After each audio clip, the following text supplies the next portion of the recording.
Han Do-kyun, the feared leader of the Han Syndicate, lives in a world of high-tech security and absolute control. Choi Eun-ha, a quiet, invisible cleaning lady at his estate, discovers a terrifying secret: Do-kyun's brand new elite security team are actually undercover assassins hired by his own brother to stage a peaceful coup. When the hit begins, Eun-ha risks everything to shove the confused boss into a hidden pantry, locking him inside for his own safety. Trapped in the small, dark space, Do-kyun initially views Eun-ha as a traitor, but as he watches her through the security vents risking her life to misdirect the armed team, his suspicion turns to deep admiration. Together, they must navigate the mansion's secret passages to escape the compound. Along the way, Do-kyun realizes that his invincible empire was a house of cards. And the only person truly loyal to him is the woman he never previously bothered to look at. The pantry was small, smelling of dry rice and expensive spices, but to Han Do-kyun, it felt like a cage. He slammed his shoulder against the heavy oak door, his dark hair falling over his eyes in a mess of fury. He was the most powerful man in the city, yet he had just been shoved into a closet by a woman who usually spent her days scrubbing his floors. "Open this door, Eun-ha," he roared, his voice low and dangerous.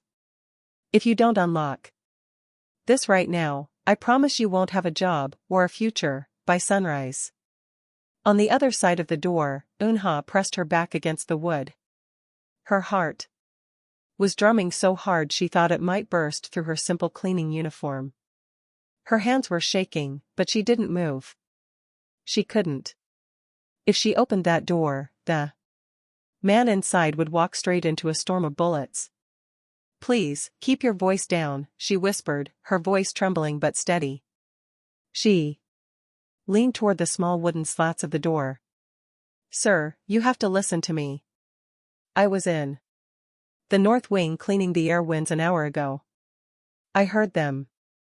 The new security team, the men your brother hired, aren't here to guard you." Do-kyun stopped kicking the door. He went very still, his sharp jaw tightening.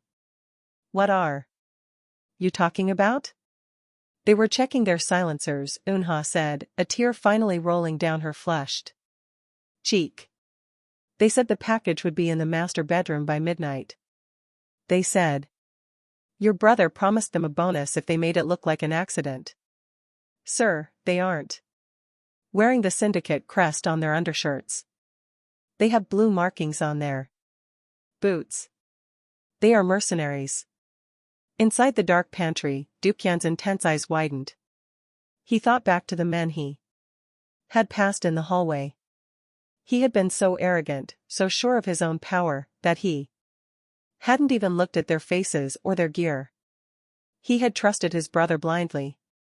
A heavy thud echoed from the hallway outside the kitchen, the sound of tactical boots moving in perfect, deadly unison. The security team was moving. "They're coming, aren't they?" Do-kyun asked, his voice losing its anger and replacing it with a cold, sharp realization. "Yes," Eun-ha whispered, pressing a finger to her lips even though he couldn't see her. "Shoo, stay behind the flour sacks. No matter what you hear, do not come out until I say it's safe." For the first time in his life, the Mafia boss did exactly what he was told. He stood in the shadows of the pantry, his heart heavy with the weight of a betrayal he never saw coming, protected by the only person in the house who had nothing to gain from saving him. Do-kyun held his breath, his back pressed against a shelf of cold metal cans. The pantry was nearly pitch black, but a small, flickering light caught his eye. Mounted high in the corner was a tiny security monitor, a backup screen he had installed years ago and forgotten. With a trembling hand, he wiped the dust from the glass. The screen hummed to life, showing a grainy, night vision view of his master bedroom just down the hall. His blood turned to ice. 3 men in tactical gear moved across the screen like ghosts. They didn't move like bodyguards, they moved like hunters. They were systematic. checking under the bed and behind the heavy velvet curtains with weapons raised. One of the men paused by the nightstand and picked up a framed photo of Do-kyun's family. With a brutal flick of his wrist, the man smashed the glass against the floor. The leader of the group pulled a radio from his vest. The audio crackled through the pantry small speaker, thin and distorted. "The target isn't in the primary location," the voice hissed. "He must have smelled the trap." A second voice responded, and Do-kyun's heart stopped. He recognized that voice instantly. It was smooth, calm, and belonged to someone he had shared every meal with since childhood. It was his younger brother, Han Suk-ju. "He's a fox, but he's a trapped one," Suk-ju's voice rang out through the radio. "Check the kitchen and the service wing. My brother is too proud to hide in a hole, but he's too smart to stay in the open.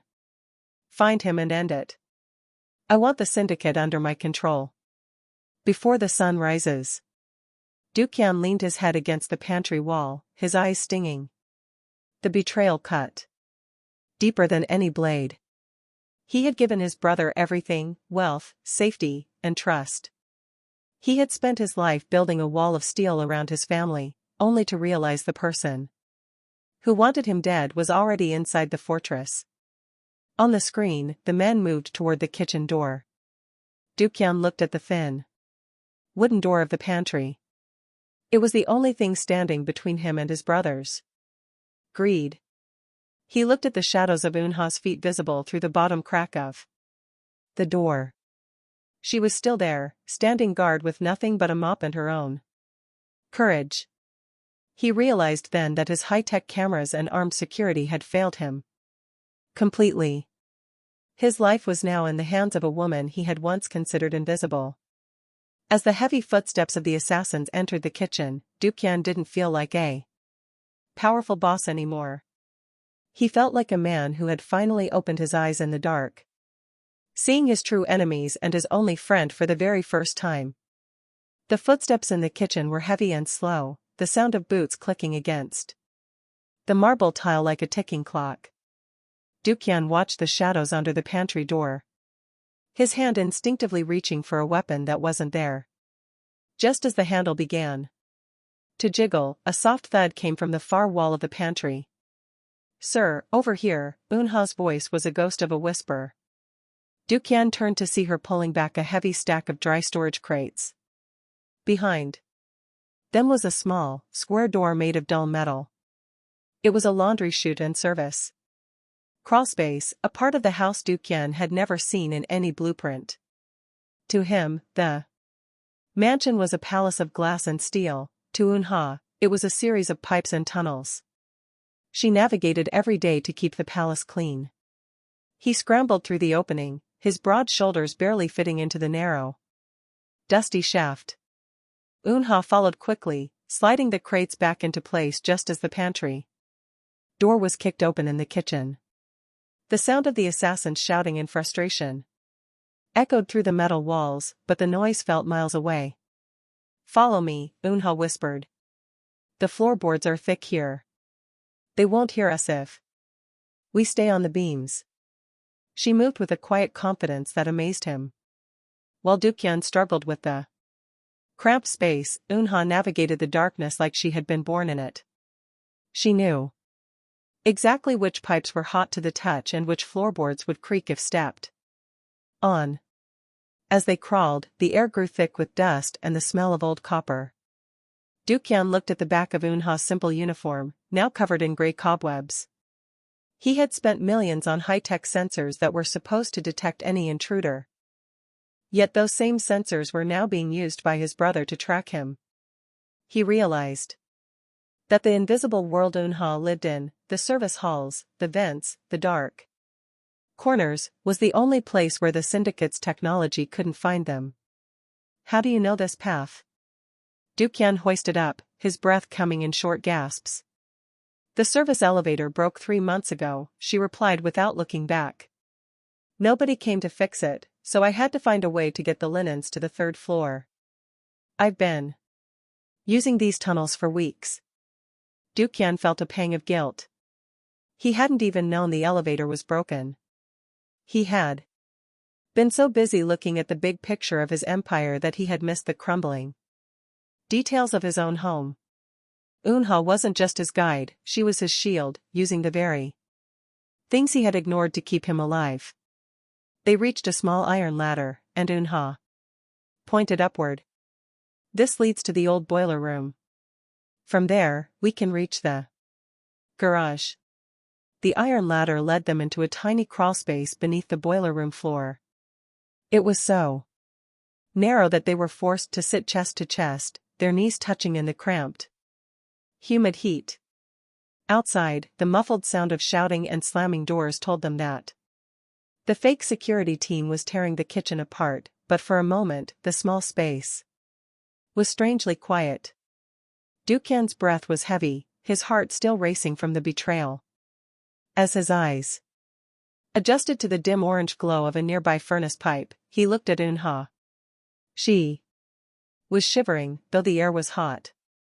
He noticed her hands first, they were scraped and bleeding from prying open the heavy metal chute. Then, he saw a dark bruise forming on her shoulder where she had tackled him into the pantry. "You're hurt," Do-kyun whispered, his voice cracking. He reached out, his large hand hovering over her arm. For a man who lived by the sword, his touch was surprisingly gentle. He noticed a tear in her thin cleaning uniform and a long scratch across her cheek from a loose wire in the tunnel. She had no armor, no weapons, and no training. She was just a girl who worked for him, yet she had taken hits meant for a king. "It doesn't matter," Eun-ha said, trying to pull her hand away. "We just need to get you to the garage. Your life is more important than mine." Do-kyun caught her wrist, stopping her. He looked into her watery eyes, seeing his own reflection in the gaze of a woman he had walked past 100 times without a single word. "Why?" he asked. "My own brother wants me dead. My guards, the men I paid millions to protect me, are hunting me like an animal. Why would you risk everything for someone who didn't even know your name until tonight?" Eun-ha looked down at her lap, her voice small. "Because you were the only one who didn't look at me with mean eyes.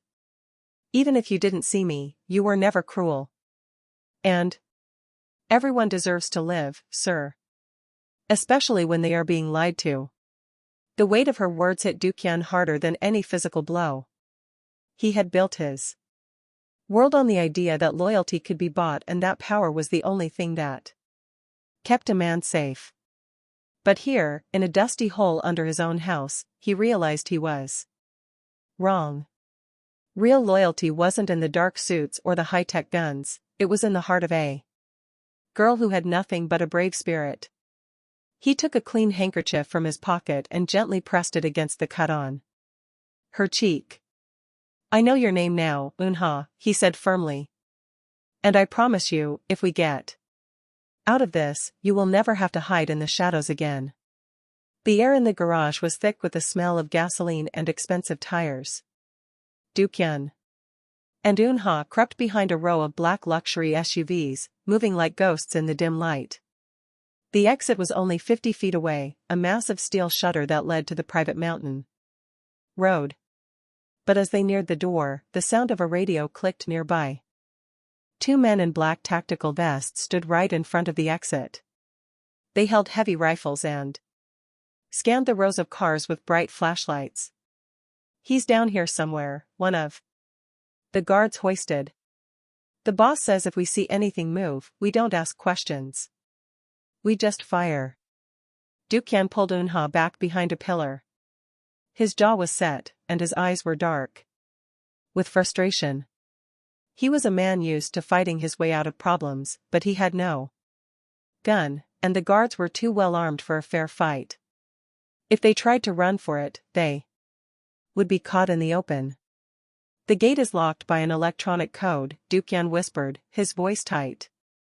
"I need at least 10 seconds at the keypad to bypass the security.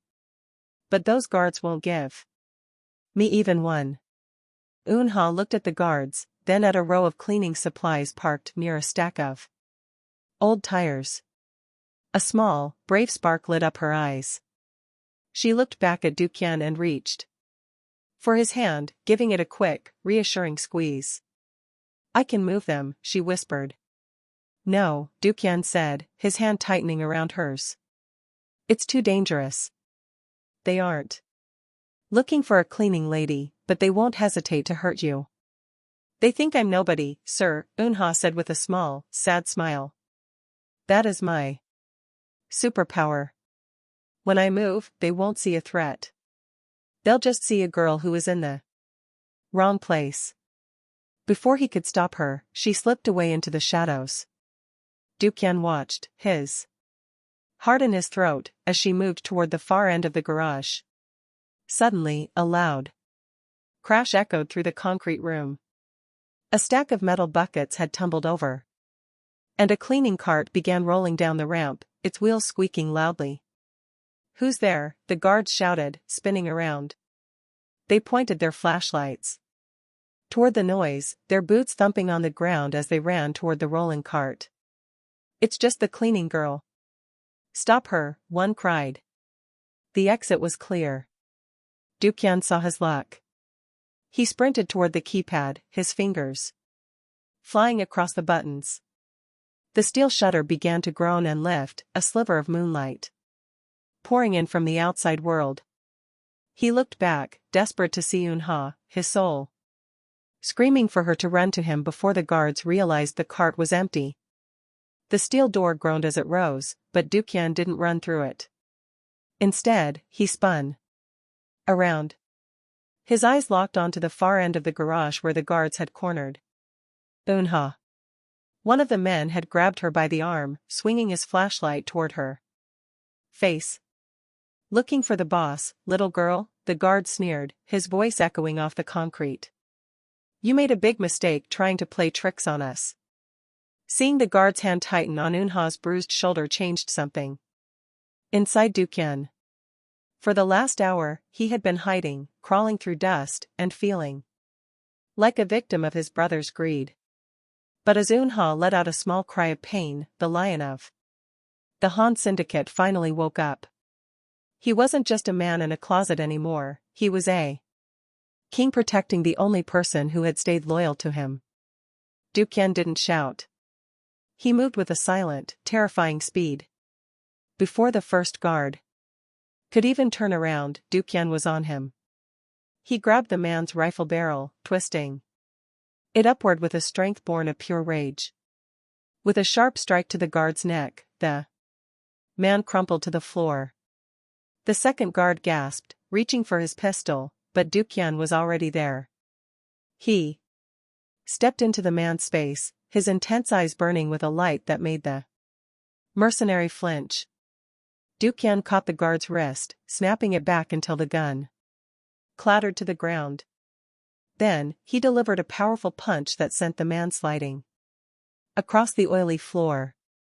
"Don't you ever touch her again," Do-kyun growled, his voice sounding like a low rumble of thunder. He turned to Eun-ha, who was wide-eyed and trembling. The disheveled look of his dark suit and his messy hair only made him look more dangerous, yet when he reached for her, his movements were as soft as silk. He checked her arm for new injuries, his sharp jawline set in a hard line of concern. "Are you okay?" he asked, his voice suddenly gentle. Eun-ha nodded, her breath coming in quick hits. She looked at the two fallen men and then back at Do-kyun. She had seen him as a distant boss, and she had seen him as a scared man in a pantry, but now she saw him as a protector. "We have to go," she whispered, pointing to the rising garage door. "More will be coming."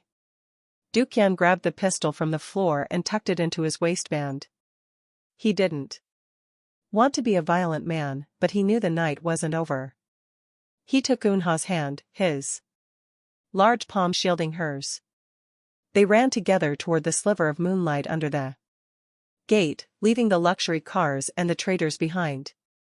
For the first time, Do-kyun wasn't leading an army, He was just a man leading a girl to safety, and that felt like the most important job he'd ever had. The cool night air rushed past them as they fled the mansion grounds in an old beat-up. Because Eun-ha kept parked near the service gate, they drove in a tense silence until they reached a part of the city Do-kyun had only ever seen from the tinted windows of a limousine. The buildings were small, crowded together, and decorated with tangled power lines and drying laundry. Eun-ha led him up 3 flights of narrow, creaking stairs to a tiny apartment. The door groaned as she unlocked it, and the smell of jasmine soap and cheap instant noodles greeted them. It was a single room that served as a kitchen, bedroom, and living space. To a man who lived in a penthouse with 30 rooms, it felt impossibly small, yet strangely warm. "It's not much," Eun-ha whispered, her face turning pink with embarrassment. "But the syndicate doesn't know I live here. My name isn't on the lease." Do-kyun sat on a small wooden chair that wobbled under his weight. He watched as Eun-ha hurried to a plastic bin, pulling out a first aid kit and a clean towel. As she began to wash the grime from his face with warm water and soap, he looked around. He saw a small table covered in medical bills and a photo of an older woman, her mother, propelled up against a cracked vase. He noticed the thinness of her blankets and the way she checked the seal on a jar of rice to make sure it lasted. This woman, who lived on what he spent on a single bottle of wine, had risked everything for him. She had nothing to her name but her kindness, yet she was richer in spirit than anyone he had ever known. "You live like this," Do-kyun said softly, his voice thick with emotion. "And you still shared your food with the stray cats in the alley. I saw you doing it once on the security feeds months ago. I thought it was a waste of time back then." Eun-ha stopped scrubbing her hand and looked up, her eyes soft. "Nothing is a waste if it helps someone stay alive, sir." Do-kyun looked at his blood-stained cuff and then at the simple, clean soap bubbles on his skin. For years, he had been surrounded by gold and silk, but he had felt empty. In this tiny room, surrounded by blood and soap, he felt a sense of peace he couldn't explain. He realized that his brother had stolen his money and his house, but in doing so, he had accidentally led Do-kyun to the only place where he could finally see what truly mattered. The peace of the tiny apartment was shattered by a sharp, metallic clink from the hallway. Do-kyun's internal alarm went off instantly. He stood up, knocking the small wooden chair over, and shoved Eun-ha behind the kitchen counter.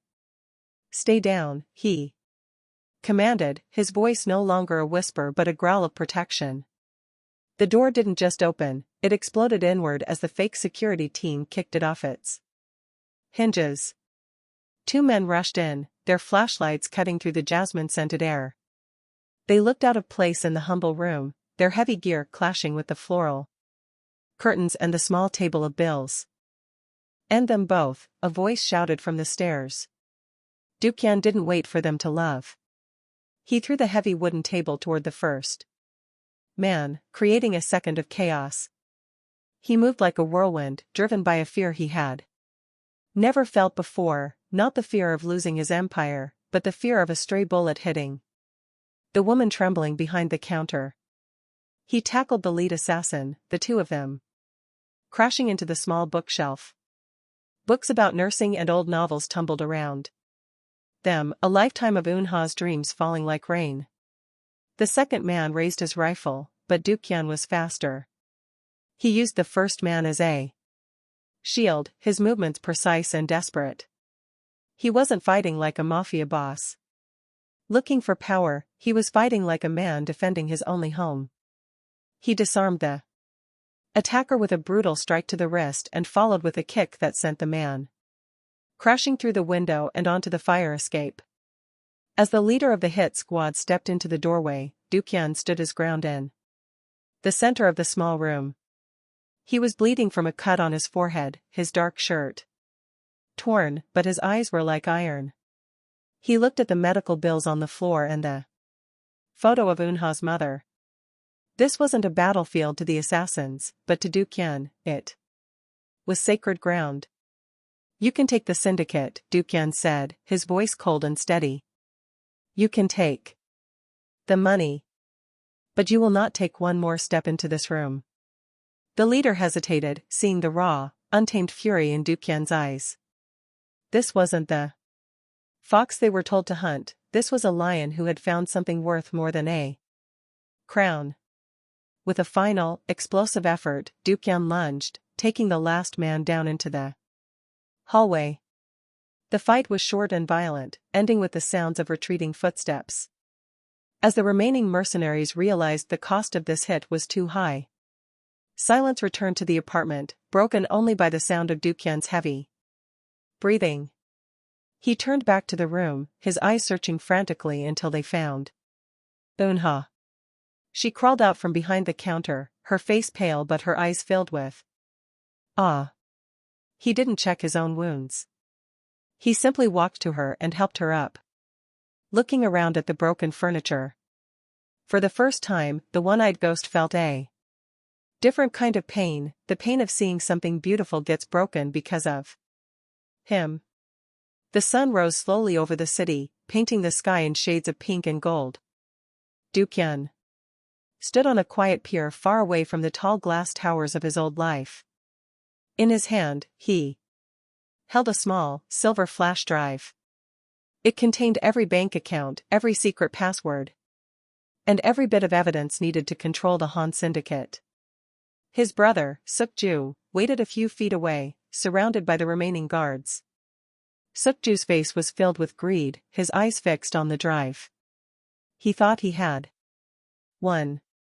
He thought he was finally taking the crown.